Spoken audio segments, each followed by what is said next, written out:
Silence. Remain still. Stop in this now. What if I reveal to you that the reality you perceive is not the true architecture of being, but merely a shadow cast by an ancestral language that sleeps, encrypted in the heart of your subconscious? We have been conditioned to believe that manifestation is a chance accident, a gift reserved for the few, or a simple illusion of the positive mind. But those who have crossed the threshold know that it is an exact science, a sacred and hidden technology. Tonight, we will not only cross that threshold, but shatter it. We are not here to divine the trivial future that the ego fears or craves, but to forge and rewrite it from its source. The great architects of light, from the Nile to the Hermetic chambers, guarded a map. It was not a map of stars, but of consciousness. The tarot. Forget superficial cartomancy, the trivial spectacle of the carnival. We are about to enter the arcane library, where the cards are not images, but 8 master keys, 8 energetic algorithms that dictate, without fail, how the will of the spirit condenses and becomes tangible in dense matter. We will reveal the inescapable binary cycle, the necessary descent of spirit into form, the cycle of creation, symbolized by the magician, the high priestess, justice, and death, and its essential counterpart, the conscious ascent, revealed by the sun, the star, the world, and the fool. You will understand why your purest desire cannot materialize until the law of death purifies it of attachment, and the fool releases it into the vast field of pure potential. This is the truth about the power you have to dictate your reality. Therefore, before descending into the abyss of knowledge, it is imperative to establish the frequency of this revelation. I decree that my mind is stripped of all veils of illusion, all limiting dogma, and all inherited doubt that has hindered the flow of my manifestation. I decree that my spirit is a pure and open channel to eternal wisdom, allowing the information encoded in these ancestral symbols to resonate and activate the dormant chambers of my consciousness.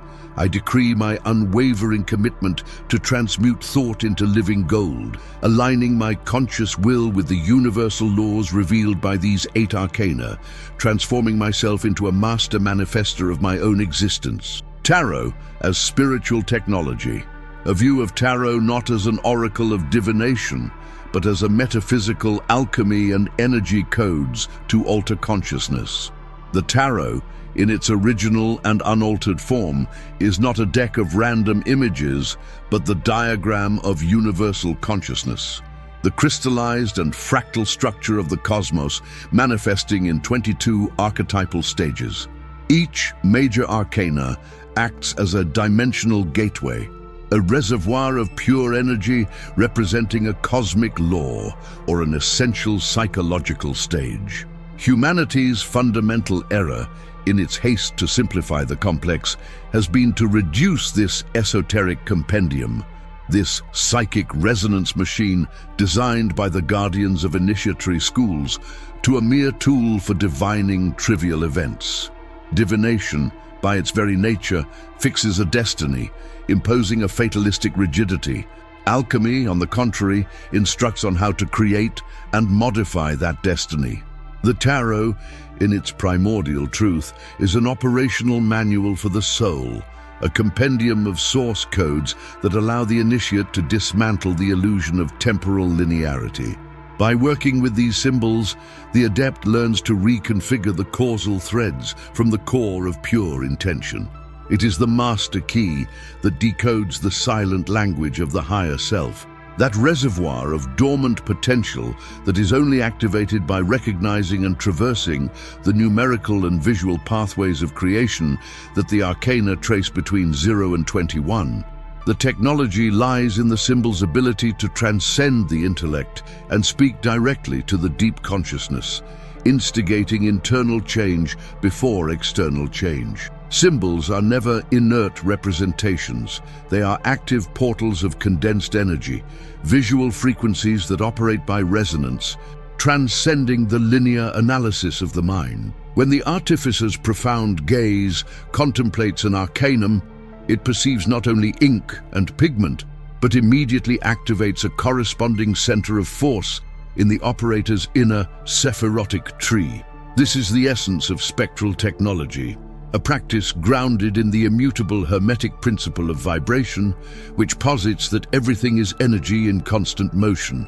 The tarot is, therefore, a sophisticated oscillator of psychic frequency. By meditating with due intensity on the Magician card, Arcanum Moi, the initiate is not simply invoking a pictorial figure, but attuning their consciousness to the archetypal frequency of pure initiative, mastery over duality, and the absolute concentration of the four elements, earth, water, air, fire, on the table of manifestation. This is far from being gentle mysticism or mere fantasy. It is rigorous psychic engineering. It is the technique tested by the ancient masters to infuse will into the etheric field, using sacred geometric shapes and specific card colors as catalysts for the vibrational state shift necessary for abstract thought to precipitate and take shape on the dense material plane. The central objective of the tarot as a spiritual technology lies in metaphysical alchemy, the internal transmutation of what is dense and unconscious into what is pure and enlightened. Lead in this great work represents the ignorance that generates limitation, the unenlightened ego, the raw material of doubt and frozen inaction.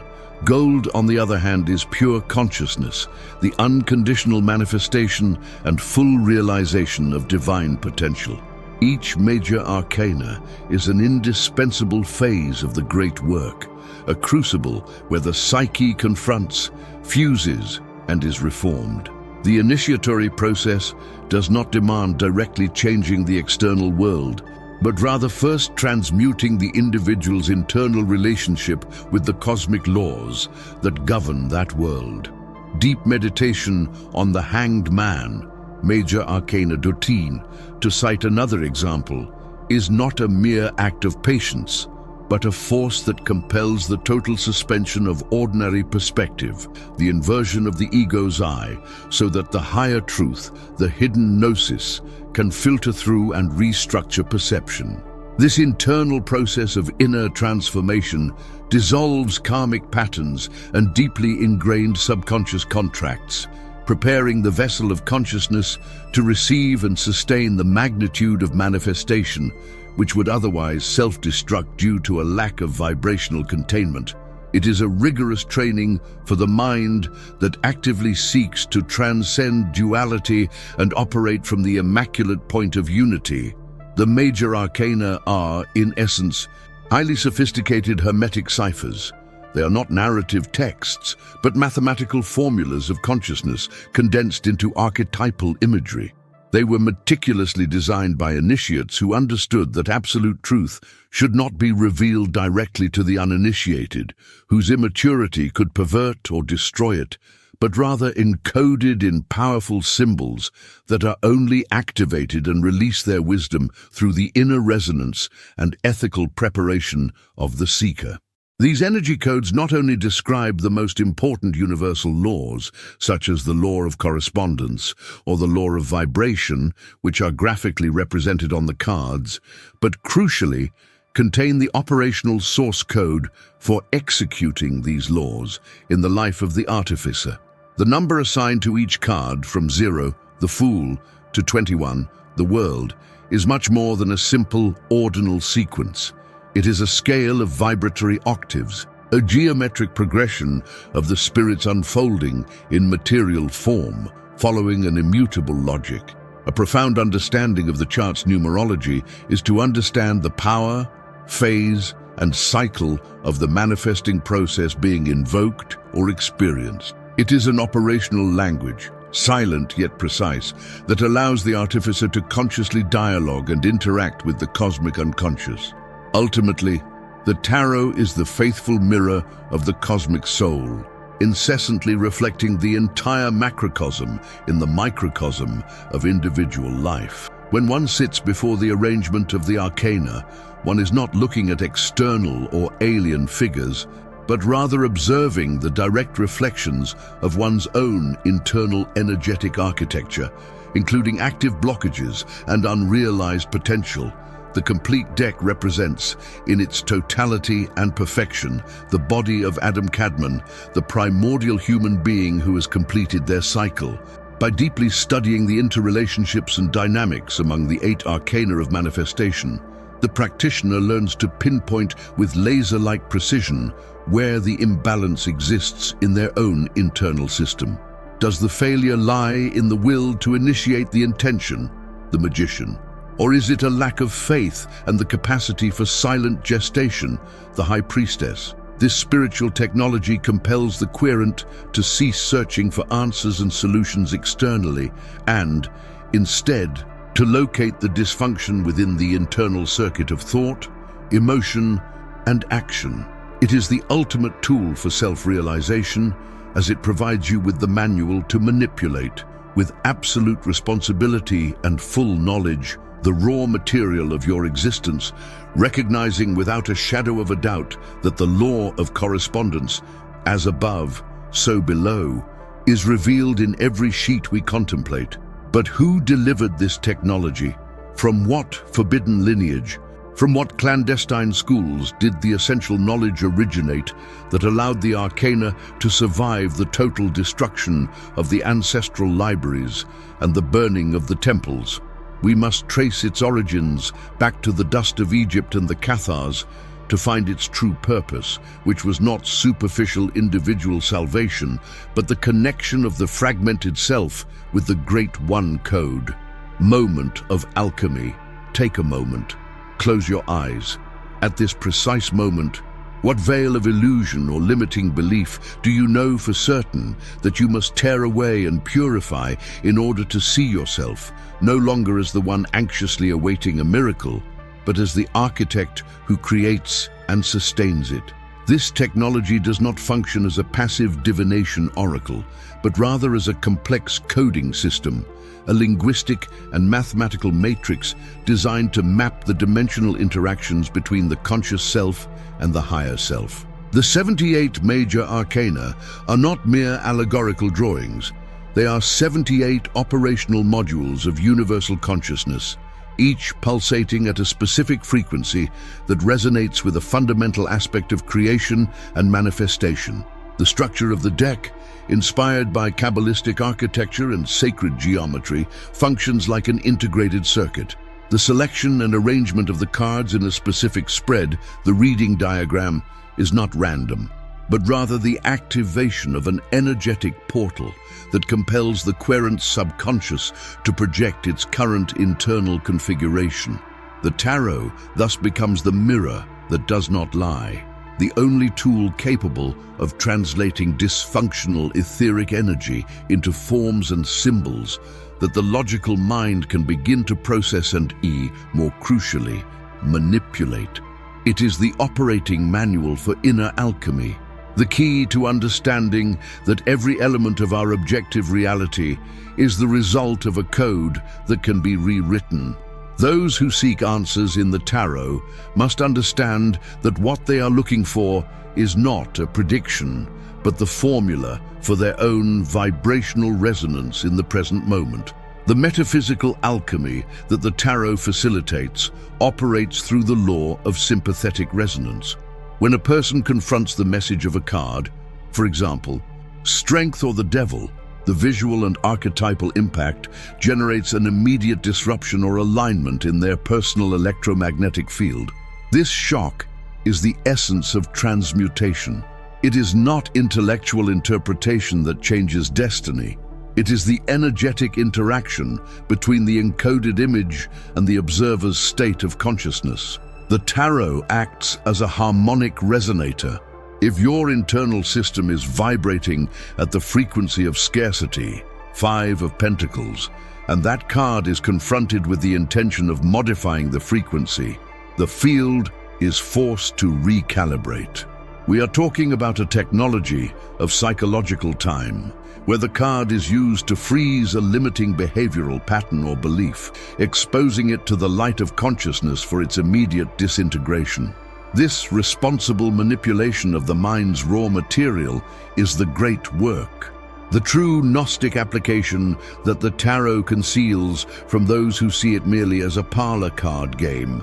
Cartomancy trivializes real power, the power of radical self-intervention, and herein lies the greatest of heresies, the truth that the merchants of mystery and the seekers of solace refuse to utter, and which constitutes the turning point in understanding this technology. The tarot, if used correctly, does not predict the future. The concept of a predetermined future is the most dangerous illusion of the Matrix, designed to foster passivity and the surrender of personal power. The tarot, instead, diagnoses the energetic inertia of the present. If the sun appears today, it is not a promise of future happiness. It is an affirmation that you are aligning your consciousness with the frequency of joy and full manifestation in this very moment. And if you maintain that frequency, future manifestation will be inevitable.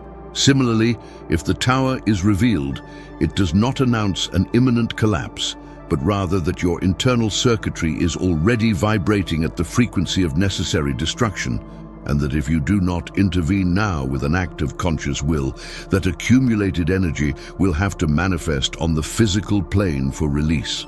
The tarot offers you the gem of gnosis, the awareness that you are the perpetual creator, and that the only way to sabotage an unwanted destiny is to dismantle the energy that sustains it in the now. The major arcana are, therefore, codes of pure energy, the visual manifestation of the immutable laws of the universe. Each major arcana represents a stage of initiation, a mandatory chapter in the fool's journey toward mastery. This journey is not linear, but cyclical, a constant spiral of death and rebirth that compels the initiate to confront and master the internal forces represented by the symbols. The Emperor is the mastery of material order. Justice is the absolute understanding of causality. Death is not an end, but the code of forced and necessary transmutation. By interacting with these codes, the querent is not reading a book of future history, but a manual for manipulating the levers of their own consciousness. The complete deck is a map of the cosmic nervous system, where the minor arcana detail the interaction of emotions, cups, intellect, swords, action, wands, and the physical world, pentacles, allowing for a diagnostic granularity that pinpoints the exact location of the energetic blockage. This is the essence of technology, the ability to reverse engineer your own subjective reality. The tarot, then, is the supreme tool for conscious creation, the mirror of self-realization that pulls us out of the passivity of destiny and thrusts us into the absolute responsibility of creation. It's not about knowing what will happen, but about knowing who you must become so that your will manifests without resistance. This spiritual technology of 78 codes, if handled with the reverence its alchemical power demands, transforms the seeker from a fearful spectator into an architect of purpose. However, if consciousness is the only limit and the deck is the map to manipulate that consciousness, what happens when the architect, at the height of their power, realizes that the only remaining threat lies not in the cosmos or in luck, but in the shadow cast by their own unlimited capacity for choice? Moment of alchemy. What unexercised power, what buried truth within you, do you fear would be revealed if you dared to use this technology not to seek solace, but to dismantle the illusion of your own powerlessness? The genesis of the tarot lies not in the halls of medieval divination, but in the sealed chambers of the most ancient gnosis, a coded lineage stretching from the Egyptian mystery schools of the 18th dynasty to the secret councils of Renaissance alchemists. The tarot is the only complete remnant of the burned library of Alexandria to survive the fury of orthodoxy. Its 78 arcana are a compendium of the Hermetic laws that Thoth supposedly inscribed on the emerald tablets. They are not cards, but major arcana that map the descent of spirit into matter and its inevitable return, a complete cosmogony encoded in 22 main stages, major arcana, mirroring the 22 Hebrew letters and the 22 paths of the Kabbalistic tree of life. This profound connection establishes that the tarot operates under the law of correspondence. As above, so below. The structure of the deck reflects the hierarchy and interconnectedness of the celestial spheres, the Sephirot, and the earthly planes. Each reading thus becomes a precise map of the querent's cosmic soul, a micro-universe momentarily attuned to the macro-universe to reveal not only the potential future, but the exact point of friction between divine will and material manifestation. It is the secret language that allows the adept to read the original script of the theater of their own existence before the curtain rises. The survival of the tarot is a testament to the defensive intelligence of great heretical movements. When centralized power, whether Roman or ecclesiastical, decreed the annihilation of Hermetic philosophy and Gnostic spirituality, the idea that the individual could reach divinity directly, without intermediaries, it became necessary to encapsulate the truth in a portable and inoffensive format. The Cathars, that pure and persecuted sect that saw the material world as a prison, a concept visible in the duality of justice and the devil in the major arcana, possessed profound knowledge about the transmigration of the soul, and although we cannot claim that they invented the deck, they imbued it with their esoteric syncretism.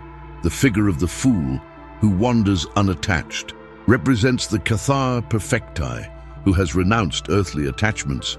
This need for concealment led to the sacred text being disguised as a mere game, a popular pastime that could be stored in any chest without arousing suspicion of anathema or heresy.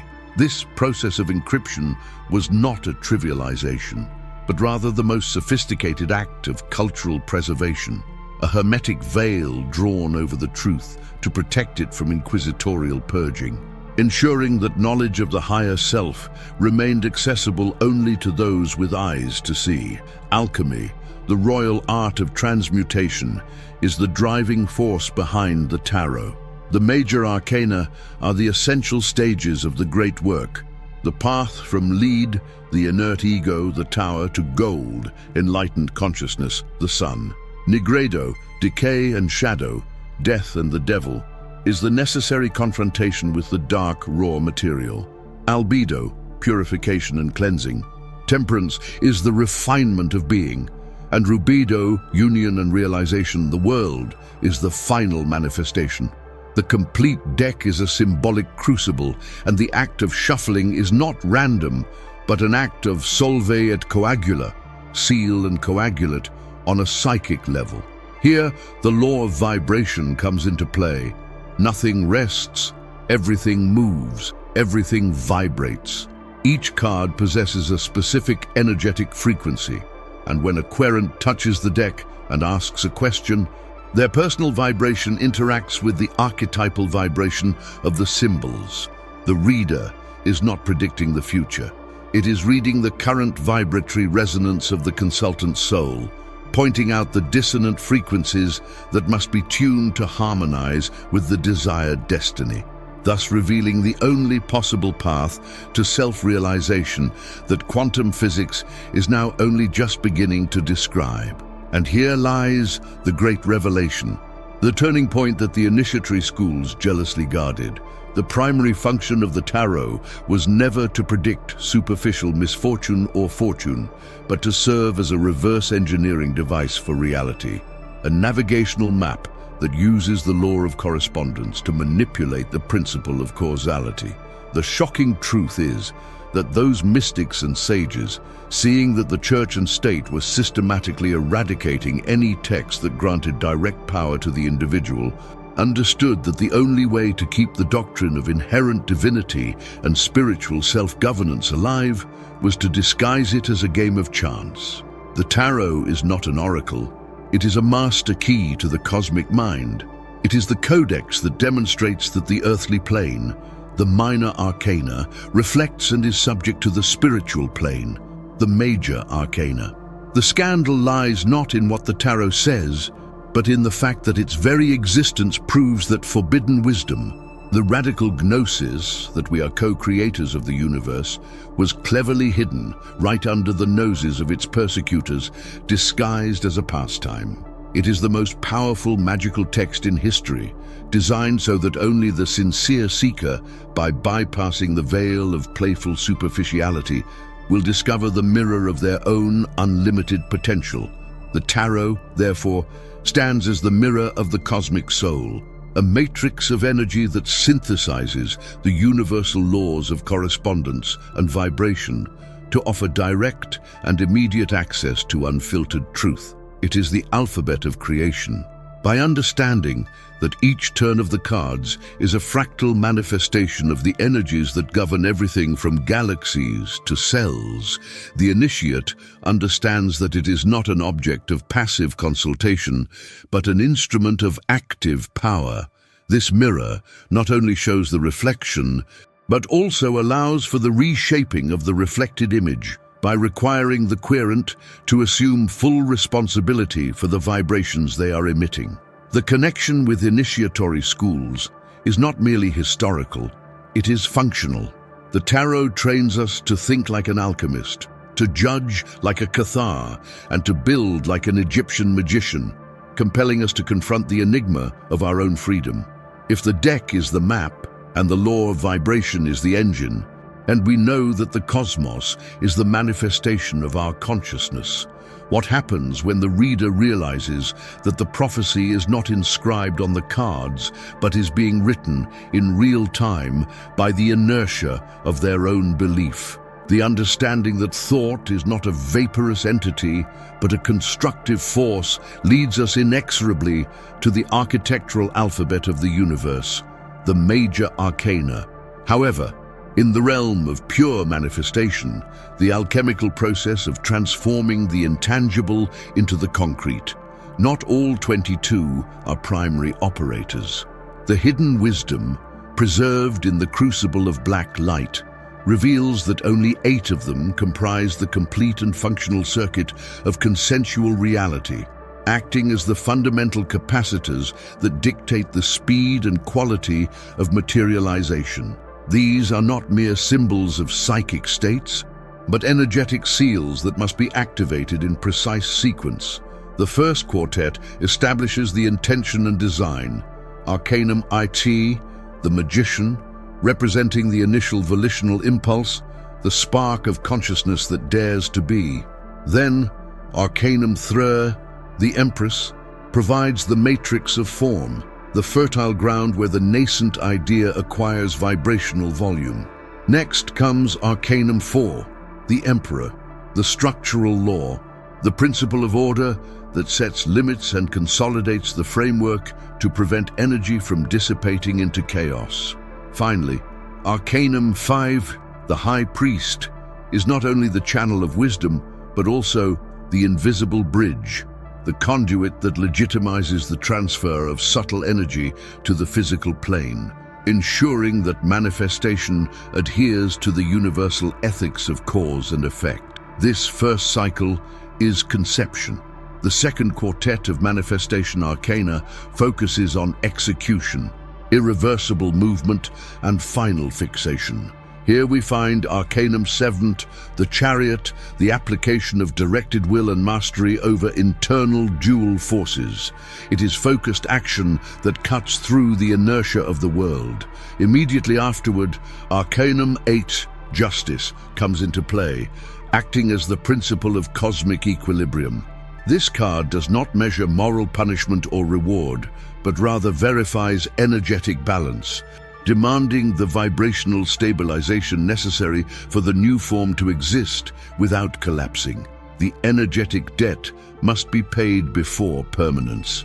Then Arcanum X, the Wheel of Fortune, represents the moment of cosmic alignment, the inevitable cycle that takes individual will and intertwines it with the macrocosm, ensuring that manifestation once initiated, moves with the impulse of destiny itself. And the closure is provided by Arcanum Vitaeurn, the world, the consummation, the perfect integration of form and energy, the physical anchor that seals the thought turned into tangible matter, completing the cycle and returning the informed energy to the ether.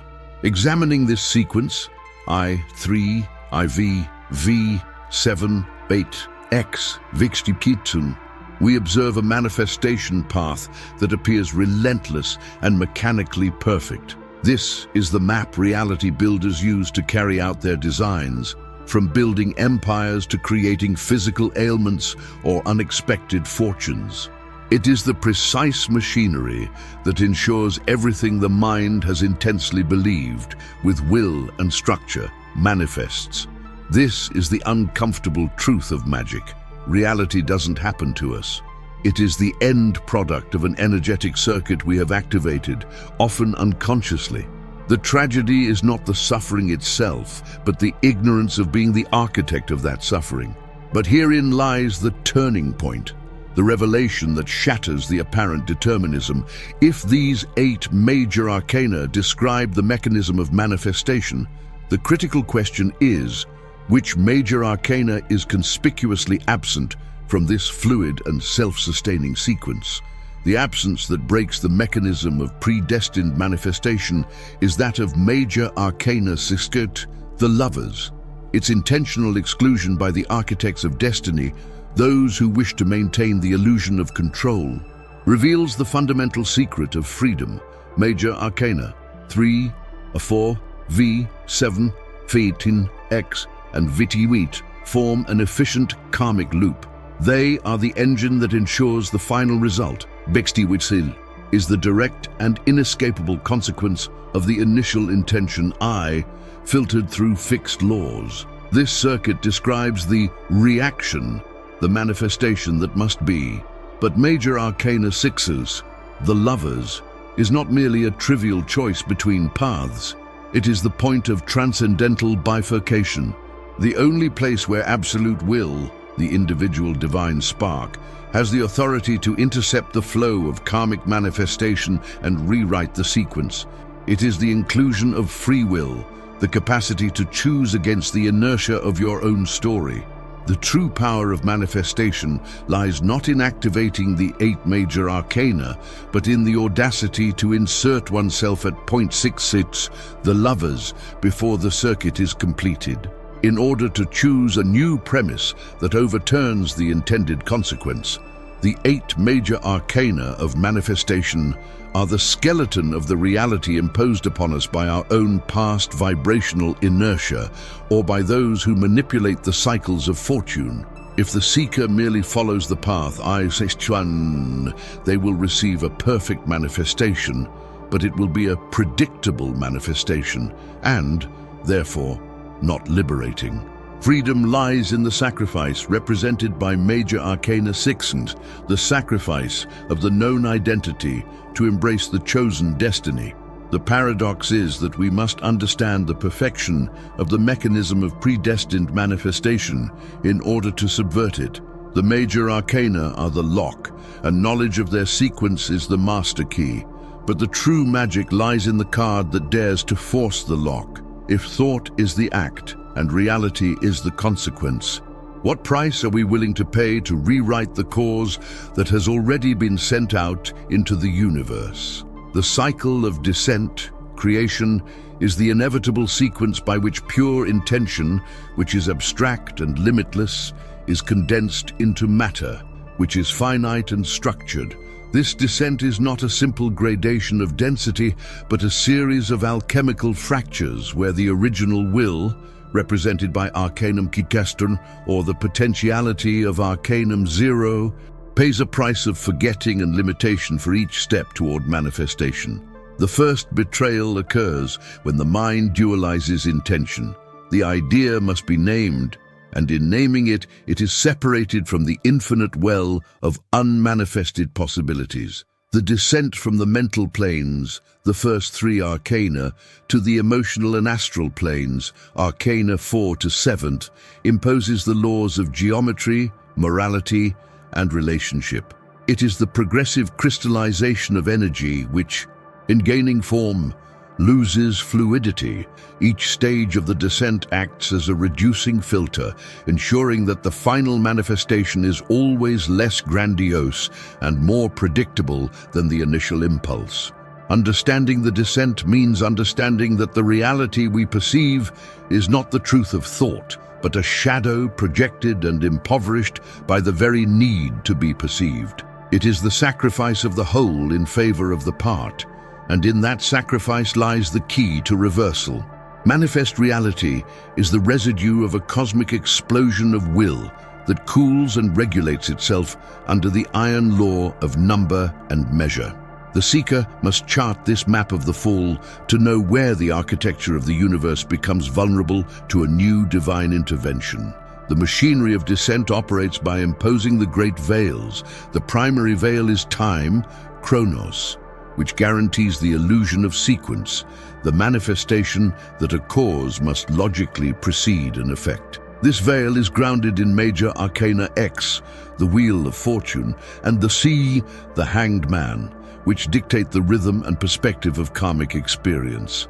As intention descends, its vibrational frequency slows drastically, shifting from luminous power to material density, a process administered by major arcana 15s, the Devil. The Devil is not necessarily a malevolent entity, but rather the personification of the binding and attractive force of matter, the force that makes us crave form and boundary. The great deception of the descent cycle lies in its making us believe that total materialization, Major Arcana 21, the world, is the ultimate goal. In truth, 21 is the point of maximum inertia, the moment when the original intention is so diluted and trapped by structure that it becomes a mere receptacle for repetition. If the descent were a waterfall, the manifestation would be the stagnant pool at the bottom, and it is from this stagnation that the strength to ascend must be generated. Density is control, and control is the negation of the freedom inherent in the pure spark. Herein lies the turning point, the raw and controversial truth. The descent cycle, though fundamentally governed by impersonal energetic laws, has been consciously optimized by entities operating on higher planes, those the ancients called the architects of destiny. These are not benevolent creators, but rather managers of energy. Physical reality and its karmic cycles of predictable manifestation are not a cosmic accident, but a closed-loop system designed to harvest the residual energy of descending will. When intention manifests repeatedly, karma, it generates an emotional vibration of frustration, attachment, or fleeting satisfaction, and this high-quality energy is the essential byproduct that feeds the static hierarchies unable to generate their own vital spark.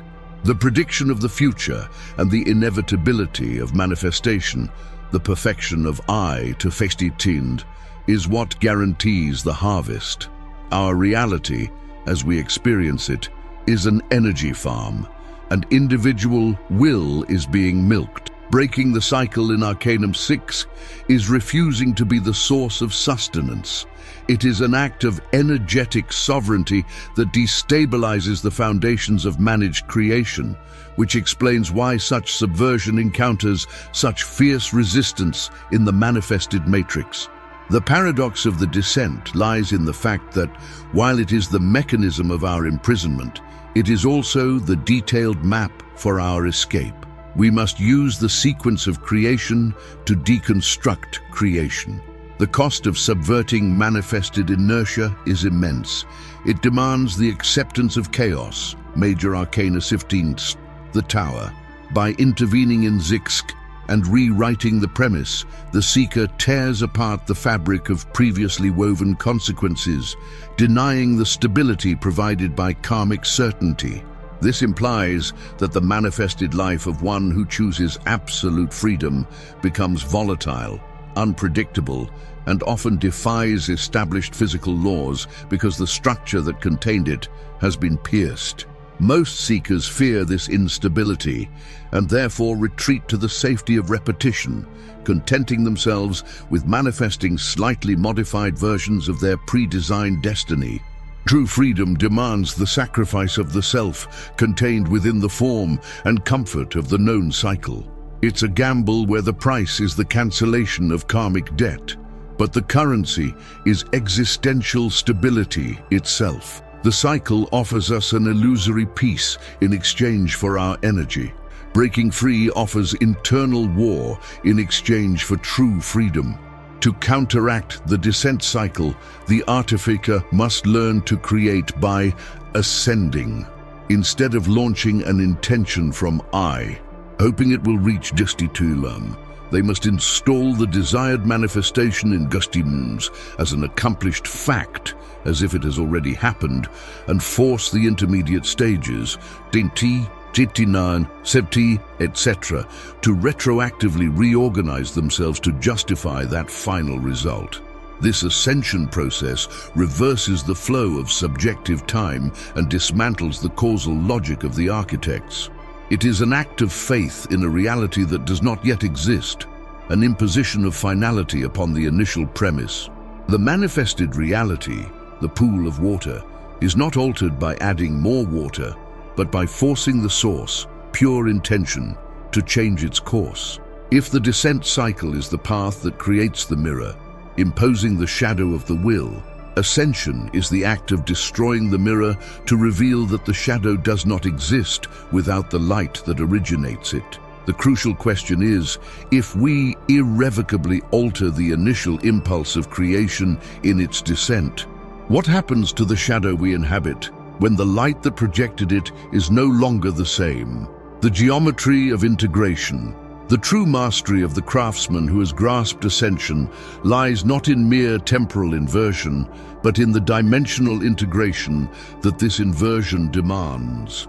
When we force the desired end result into 21, compelling the descent cycle to retroactively rearrange itself, we are collapsing the timeline subject to the causal logic of the architects. This is not merely a shift in perspective, it is the creation of a new geometric figure in the hyperspace of consciousness, a unified torus where the beginning, the original intention, I, and the end, the manifestation VTP, coexist without hierarchy. This geometry of integration dissolves the need for the narrative of struggle and debt, for the past is no longer a fixed premise, but an effect malleable by the decreed future. The sovereign self becomes the nodal point where all possible causal lines curve to fulfill the imposed purpose, breaking the linearity of karma and declaring absolute freedom not as a goal, but as the foundational state. This integration requires the creator to absorb and transcend the shadow cast by the descent cycle. The shadow should not be seen as an enemy to be vanquished, but as the collection of residual information from parameters once believed necessary for existence. By integrating, the being does not merge with darkness, but understands that the shadow is simply an energetic memory of the denial of one's own power. It is the absence of light cast by a source, the conscious self, that had convinced itself it was incomplete. Integration is the act of withdrawing that conviction. The creator realizes that the shadow was the temporary vehicle that allowed the descent into density, a spacesuit necessary to explore the limits of denial, but that now, having served its purpose, it must be recognized as raw material, ready to be reabsorbed and transmuted into pure manifestation potential. The communication of the integrated self transforms into a language of pure resonance. Verbal complexities, external rituals, and mental manipulation are no longer required for manifestation. Intention, freed from the friction of ego and doubt, becomes a vibrational frequency that, when emitted from the unified center, instantly synchronizes with the surrounding reality. It is the act of being the desired rather than trying to achieve it. The universe, being a holographic manifestation of consciousness itself, can do nothing but reflect this immutable state of being. When the creator eliminates internal resistance, the remaining doubt from the descent, manifestation occurs as the natural result of a higher physical law, the law of absolute coherence. where external reality must align with the non-negotiable truth of inner reality. The process of dissolving karmic debt under the geometry of integration is crucial. Karma is the accounting system that maintains order in the linear cycle of cause and effect imposed by the architects. It is the guarantee that every action will have an equivalent reaction, ensuring the continuity of the cycle. However, by establishing the final result, before the intermediate causes, I to XX, have been linearly completed, the architect is declaring an existential amnesty. If the point of arrival is perfect and complete by sovereign decree, the path traveled to reach that point becomes incidental. Karma only has power over the being that still identifies with the sequence of events. The integrated self operates from outside the sequence, declaring that the debt has been paid, not with suffering, but with the full recognition of one's own sovereignty, nullifying the very need for accounting. Integration culminates in the unveiling of the master plan. The creator no longer sees only their own life as an erratic path, nor the universe as a testing ground, but perceives the underlying architecture that sustains all manifested realities. This knowledge is not theoretical, it is experiential. The logic of the cycles of ascent and descent is seen at all scales, from the atom to the galaxies, and it is understood that true power lies not in changing reality, but in changing the source code that generates that reality. This level of consciousness moves the creator from the role of a mere actor within the game of creation to the position of director and scriptwriter of the game itself. Integration is the key that unlocks the understanding that the highest form of alchemy is self-alchemy, transforming the limited, decentered self into the unlimited, self-referential I am I, an entity whose existence is its own justification, whose will is its only law. Absolute silence and the throne of being. Having integrated shadow and light and rewritten the laws of causality, the artificer naturally arrives at the threshold of absolute silence. This silence is not the absence of sound, it is the absence of the need for any internal dialogue that validates existence or justifies action. It is the point of perfect stillness that precedes all manifestation, the void that contains all potentiality. The architects maintain their control through the perpetuation of noise, constant distraction, the need to always be doing or reacting.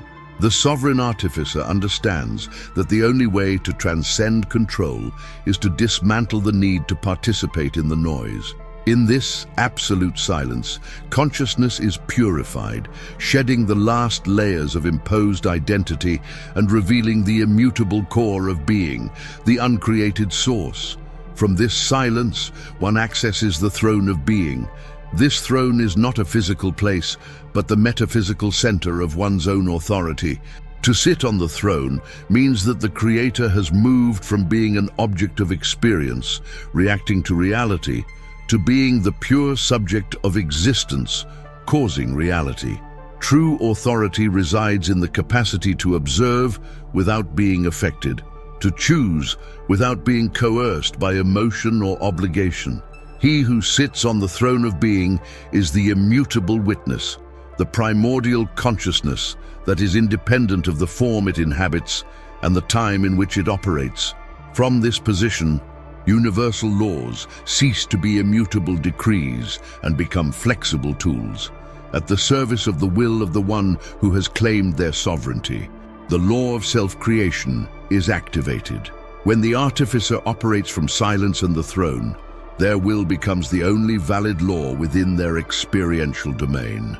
Gravity, aging, scarcity, and disease are paradigms that exist only as long as the artificer grants their unconscious resonance to them. By sitting at the center, the artificer can choose which paradigms to maintain and which to dissolve. Manifestation becomes instantaneous because there is no resistance between thought and form. The law of self-creation is the realization that reality is a malleable construct, and that the only limitation is the extent of one's belief in limitation. The universe becomes an extension of the central will, not the other way around. The creator now faces the final choice of creation: to exist or not to exist. It is no longer a question of what to create, but of the fundamental intention behind existence itself.